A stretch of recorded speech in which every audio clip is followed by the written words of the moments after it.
Hey, now, this is Toni Moore of BawseUp with Toni Moore, just coming in to just remind you that you have every single thing you need to become the person of your dreams. I always talk about women, to women, for women, and advocate on behalf of women because once upon a time, I was just a child trying to boss my mama up, but I did not know the certain things that she had gone through that probably cannibalized her spirit, who diminished the sparkle in her eyes. I talked a lot about that in my book, Stop Being a Doormat. And then I've even revealed a lot more of my own healing, and coming from a place of being stuck to unstoppable and up level your life. But this is what I know for sure is that there are so many different levels to how we can be a better version of ourselves, especially in light of the fact that one, God planned and purpose for us to prosper and to be awesome and to be amazing, right?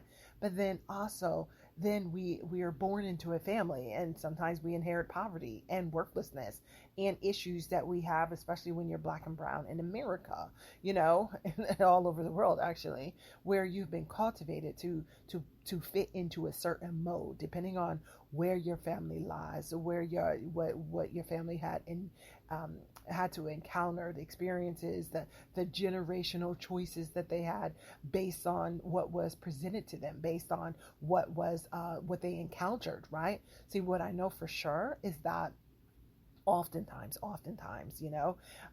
families tend to cultivate the mind, the body, shape our wants and our needs and our dreams based on their experiences. I'm a mom myself.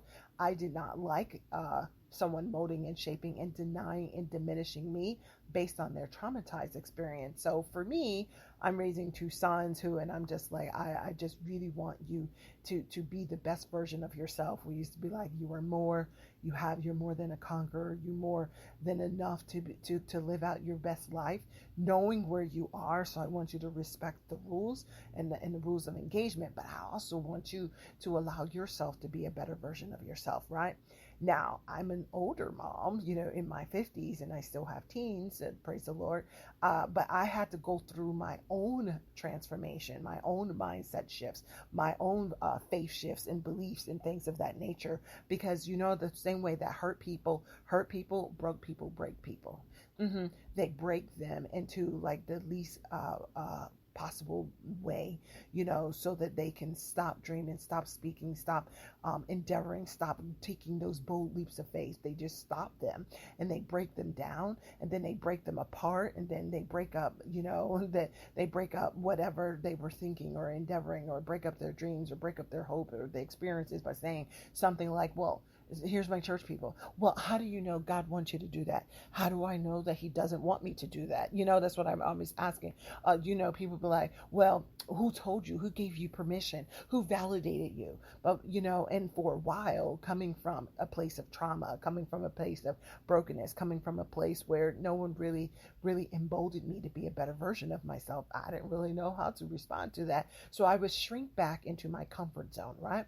And then when I got to a point where I no longer wanted to shrink back, I saw other people endeavoring. I saw other people taking bold steps and advocating for themselves. And I was just like, look, they can, I can too. That became my experience, right? But then every once in a while, someone would trigger my trauma, trigger that thorn that was still inside of me with regards to playing small, diminishing what my dreams, speaking out on my behalf, saying what I wanted, by reminding me that who I was, what I did, how I was worthless, how dare you to try to live your best life, how dare you try to have godlike qualities, how dare you say that you're sovereign. God is sovereign. Yes, He is sovereign, but He also made me His daughter. And because I'm in my Father's house, because the earth is the Lord's and the fullness thereof, because He allowed me to align with Him, and He planned and purposed, and He put something bold and brilliant spirit inside of me,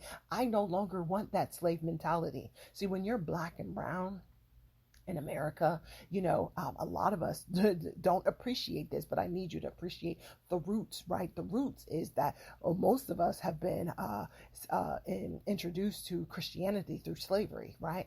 And then in slavery, the master only had one person who could read, but that one person could read the slave Bible. He couldn't necessarily tell his slave counterparts and family members, the earth is the Lord's and the fullness thereof. He couldn't say that, you know what, we have the life that we want based on what we speak. He couldn't necessarily say that we are free to be. We should not allow anything to stop us because the devil is under our feet. He wasn't allowed to say that. And most of us don't understand and appreciate the subconscious story that we've been told from generation to generation, that we are worthless, that we are diminishing ourselves, that we must be validated by a pastor or a preacher or an elder, because that was something that was passed down, and most of the passing of the downing is about control. When you realize that God has given you sovereignty to live your life out loud. He's given you sovereignty to be the force majeure of your family. Like it didn't come from you. It was passed down to you. But if it don't make you feel right, if it don't make you talk right, if it don't make you shout right, if it doesn't fulfill your spirit, it's not meant for you. And if it's not meant for you, then you can diminish it.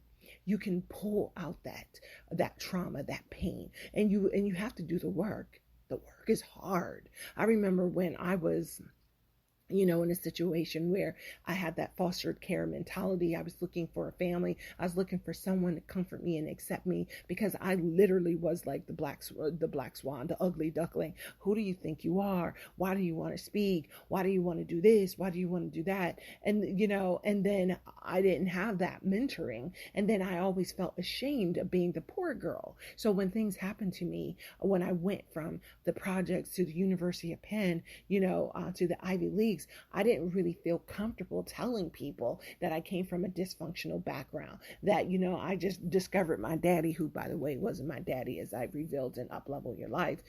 I didn't feel comfortable shedding that light because, when I was growing up, you don't tell. So if you were taught not to tell, then you don't necessarily know how to seek out mentoring. You don't necessarily know how to be transparent so that you can have that transformational experience, so that you can get out of where you are to become who you're supposed to be. But I had to go through those growing pains. And now that I went through the emotional trauma, right? Then I started to look around like, oh, this is, I don't like this. And I had this logical experience. So I went from emotional to logical. And see, with the logical, I was just like, okay, I'm not going to be the broke chick. I'm no longer going to be chasing after drug dealers to be my sugar daddy. I'm no longer going to be asking for validation, but there has to be something more. I started to seek something more, and I thought that getting degrees. So I went to law school, and then I went back to law school to get a master's in taxation. And then I was like, well, I'm making illogical moves. And I'm like, okay, well, what else can I do? Oh, I love financial planning. Oh, I like retirement security. So let me take some more degrees and certifications. Mind you, I did not have a mentor. I did not have someone to help me. And then I didn't really feel comfortable talking to other people because every time I would share something, they would try to diminish my dreams or remind me of how hard it was. And ain't nobody in our family do stuff like that. Or, oh, you trying to be a white girl. Yo, I'm about 6 feet tall and I'm as black as you can be. Okay. But I just did not like that. So I had to go alone, right? Thank God. God was always leading and guiding me. Thank God through my visions and my dreams, that Holy Spirit, he would pretty much protect me and give me those divine moments and open up opportunities for me to meet people who were doing it and doing it well and showing me just different pieces of where I can find the breadcrumbs of success, right? So then I realized, wow, it's not, I had that emotional experience and I was like, I shall not be crying in the streets. I shall not be a broken woman. Then I had the logical experience like, oh, I need to pay for myself so I can be valued. Okay. That was my logical experience. Then I happened upon this book called A Course in Miracle. And I found out that A Course in Miracle was written by an atheist and a Christian. Go figure. But it was so many people talking about A Course in Miracles. Even Marianne Williamson had mentioned how a miracle was a change in the mindset. Now, when I was growing up, a miracle was what God did, right? And it is different levels of miracles, but a change in mindset, right? So I had a change in mindset, but I needed more. Then I started realizing that, you know what, I needed to unleash my spirit, right? Because I had pretty much imprisoned my spirit into a logical mentality, because I realized that there was so much in my life, and looking at others, because I came from a pentecostal experience where we can have emotional slaves all day long. But then I'm like, okay, what's next, y'all? What y'all doing on Monday through Saturday? So that, with that emotional experience, you have fruit and you have something that you're going to nurture so that you can reap a harvest, right? That's a little logical for some people, but having that spiritual experience, I realized that I had to unshackle my spirit, because I had shackled it so much, because my mom was a very spiritual woman. She would pray for like 3 hours, but I did not like the fact that, when she got beat up, we had to move to shelters. I didn't like how sometimes we hid out in other people's basements and we made pallets of dirty clothes to sleep on. Did not like that at all. Hated it so much. Hated living in it, going to the shelters and eating grilled cheese sandwich and tomato soup. Hated eating oatmeal. It's like, those are the certain things that I just cannot do because of that bad experience, right? But when I realized spirituality, right, I realized that, the earth is the Lord's and the fullness thereof. I realized that God is my Father. He is my way maker.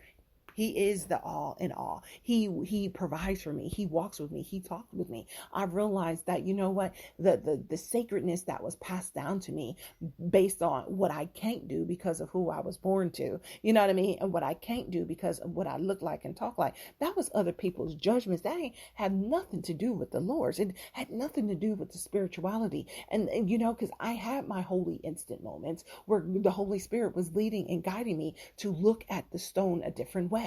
Is the stone now something that I can utilize to build upon, or is the stone really coming at me to shoot me down, right? So I had to look at it, and it was the sacredness of that mindset that really helped me to understand and appreciate and look back over my life and see that mama did the best that she can with what she could, right? And what other people, they're living out their own stories. And even being logical is being great to be logical, but I can't just live in logic without the spirituality, because I needed the Holy Spirit to lead me and guide me, right? And then really after I saw that, then I got a chance to look at the world with different eyes. And I was like, well, you know what? The legalities of this game, that we play, I can use law as a weapon and also as a shield. And then of course we had to make financial moves, right? Because we can build all we want. I have people on my timelines on Facebook, and they 6-figure this, 6-figure that. They becoming listed on the Fortune 500, the Fortune 5000, and and that's great, and then every once in a while somebody else will follow their lead. Every once in a while, it's not like 20% or 30%. That's the rate of return I'm looking for. Maybe like 1 or 2 out of a family tribe of like 2,000, and I'm like, what do we need to do? We need to boss up. See, this is what I realize, is that when you don't boss yourself up, when you don't allow yourself to be who you need to be, to accept your authority, to change the narrative, to accept your authority, to understand that you need the emotional and the spiritual and the logical and the legal and also the financial, then you won't work your gifts. See, some of us, we think, we work our gifts because that's what the Lord said in the Bible, but you really got to work your gifts so that you can live out your best life. Work your gifts so that you can lead, love, and leave a better legacy, right? When you're working out the gifts, because even in the Bible, it says, hey, he's given some to preach and some to teach, some to sing, some to be blessings, some to be coaches, some to be teachers, some to be leaders, some to be consultants. We just got to find our place in our space so that so we can make our mission matter, so we can make our life matter, so that we can change the way the world sees themselves, right?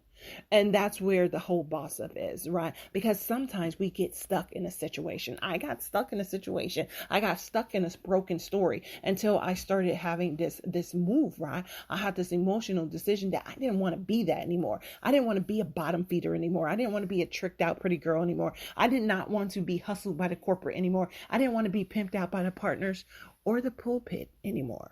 So I started making some logical decisions so that I took myself off the table. Sometimes you just have to take yourself off the table. Sometimes that you have to believe more as possible. And that if it didn't work in your lineage, then guess what? You have to be the leader. You have to lead in love, so that you can leave a better legacy, to live it and to leave it, right? So that's where I'm always reminding people that we get a chance to do it. God has given us agency. And I remind people, and I always get rebuked by the folks, and I'm like, you're just not there yet. But God has given you sovereignty. Like the same way you can make a decision to have eggs and bacon for breakfast, or a green smoothie or green tea shake, or if you want to have a career or goal or something like that, that's the sovereignty that you get a chance to do. You get a chance to make that decision. You get a chance to decide whether or not you want to have one kid or two kids. You get a chance to decide whether or not that you want to go through IVF, like I did when it didn't look like it was going to be anything more, So you get a chance to do that. You get a chance to make those decisions. That's sovereignty. You get a chance to select and elect. And more importantly, you get a chance to protect. See, most of us self-reject because that's what we were taught to do. I don't want you to self-reject anymore. If there is something that's coming up and an opportunity for you, then guess what you got to do? You got to just say, it's me. It's me. It's me. It's me. I can do this, right? When I started speaking at church in children's moment because I didn't know I had a mission and message. I just knew I had a move in my spirit that I didn't want the kids to think that God was a bully as I have been taught based on my life experience and circumstances. So I just wanted to advocate for them, to let them know that God was there. He was a provider. He was a protector. He would choose them too, as long as they chose themselves, as long as they lived their best life. And I did that for about 15 or 16 years. During that time period, I also went to seminary for a while. And then I was like, see, I have sovereignty to self-protect. And I was like, you know what? This is not me. This is not what I want to do. I did for a few years, and I got the foundations and learned more about the Pentateuch and learned more about spiritual formations, which was awesome and amazing. Learned about what I really, really love with regards to self-care and soul care, how we have to have pastoral care for our families and our friends and our community, pastoral care. And I thought that was like, that's only for pastors, but it's literally like soul care, understanding and appreciating that, we need each other. We're all connected, we can build. For me, it wasn't until I got into the coaching industry. Never heard about it. No one's talking about coaching in the projects. Nobody was talking about coaching necessarily in the Ivy League school at my level. Remember, I was a first generation college student. So I missed out on a lot of things, and I self-rejected any opportunity to be mentored or quote unquote coached by someone else because I just did not like the dysfunctional background. And I felt as though if I raised my hand, people would see. They would see the fact that I was not good enough. To see that I came from a broken family, a broken experience. But when I even went through coaching, I went through several coaches, and I found one that triggered my soul. See, I had emotional experience when I first met her, and I was just like, ooh, I do not like this. She just got me crying. I don't like crying, By then I was in my 40s, and I hated crying. I was like, wow, that was a weakness. But then I kept coming back because I'm like, why is she triggering my soul? Why is she causing me to weep? Well, guess what? Truth moves you, right? So the truth of the matter was that I was still allowing a representative me to show up. I represented what I needed to represent. I'm a lawyer. I work in a corporate experience. I've papered myself so well to hide. But here's the thing. Until you get out of the comfort zone, until you get out of the stereotype, until you get out of the role that you feel comfortable in doing and not thinking about, that does not cause you to need grace. Till you get out of that and you take that leap of faith at the edge of your reality, then that's when I am shall be. And when I realized that, I was being triggered because I had money issues. I had money blocks. Come on now. I came from welfare, and I had a logical move. I was telling my mom how she can budget her food stamps. And back then it wasn't the EBT card. It was the white paper, so that we didn't have to go to the shelters or eat with the men on McClay Street. It was a shelter back then for men on McClay Street where they had tomato soup and grilled cheese sandwich, right? But I was just like, there's something about this and I have to let go of. See, I got to the point where any emotional experience, I have to take that logical pathway to find out what it is. Why am I crying? Whatever comes up, is it true?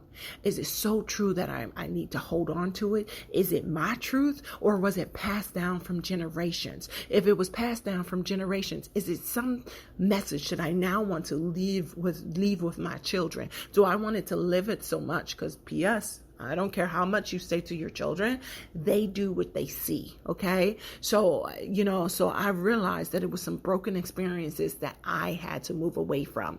I even had to unshackle myself from a couple of relationships that I had developed in my trauma. I had trauma bonds and I had trauma wounds. And when I realized that, I had to give myself a miracle by changing my mindset, then that's what I did. I level set my mindset and it became a better version of me. The thing about it is, as I was transforming my mind, I was transforming my moves. I stopped making transactional moves and I started making transformational moves. I started to go in the direction of my dream, and I started to overcome what was showing up by saying, hey, why do I feel this way? What it is it true? Or is it a feeling? See, I'm a facts over feelings person all day long. And if it was a feeling, then I had to get to the root of it so I can rebuke and release it, right? Because this is what I know. The life that we live is the life that we lead. When I'm helping people in the estate planning, most of the time, until I made a decision of who I wanted to work with, catch that, I used to work with people who was pretty much bankrupted soul, bankrupted situation, did not want to take responsibility of whether or not they had a broken family, and now that they were about to leave a broken legacy. It was just something that was passed down, that they would avoid the legalities that were governing their realities until there was a problem. This is what I know. When we're doing the full boss up, is you got to boss up your mind, you got to boss up your business, and you got to boss up your leadership, right? Your soul. The soul of the matter is that we are here for a reason, because God planned and purposed us to be the trailblazers, to be the preservers where it is good, to be the teachers, to be the reachers. There is mastery, as I said once upon a time, that when you decide to become unstoppable, you make that logical decision to become unstoppable, then you are allowing yourself to unstop what was blocked. What was blocked in your family, what was blocked in your mindset, what was blocked in your money set. When you become unstoppable, you get unstuck, so you, and then you also break what was broken, like you turn those things around. Like in biz and law, sometimes we try to put the plaintiff in a position when they win their case as though there was no breaking, that there was no violation.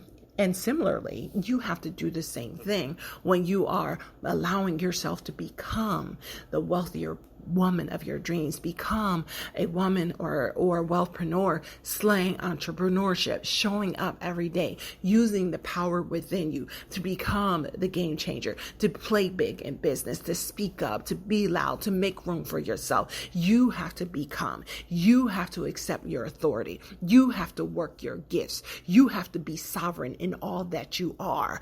Validation is for parked cars. If they don't choose you, then they won't use you. And that's okay, because you have to self-protect with your self-respect. And more importantly, you got to embody who God created you to be. For me, when I was in my broken emotional state and making that leap of making a logical decision, I made a decision to become the woman of my dreams, because she was not hurt. She wasn't broken down. She wasn't used by men. She wasn't hurt. She wasn't bankrupt. She wasn't the foster kid looking for a family to validate her. She was who she already was. And that's future pacing. I future paced myself. And then when I realized in my path to become a better version of me, I realized that my brain didn't understand the difference. You know, your brain does not understand the difference between what you're living and what you're remembering or what you're believing and dreaming. It doesn't know the difference. It's just that brain activity, right?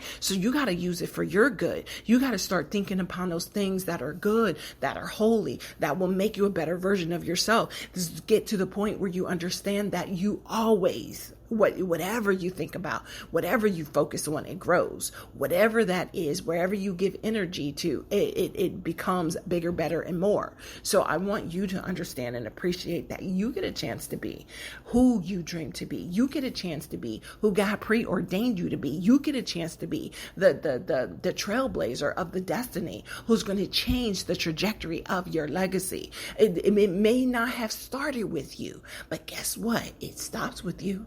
It stops with you because you've taken ownership. It stops with you because you believe more is possible. It stops with you because you have activated your authority. It stops with you because you're going to start working your gifts. It stops with you because you understand that you're sovereign, that the earth is the Lord's and the fullness thereof. And he's giving you the sovereignty of making the decisions, of changing your story, of electing you, of self-protecting you, and being the leader who you need to be. And it starts with you because you stop embodying brokenness.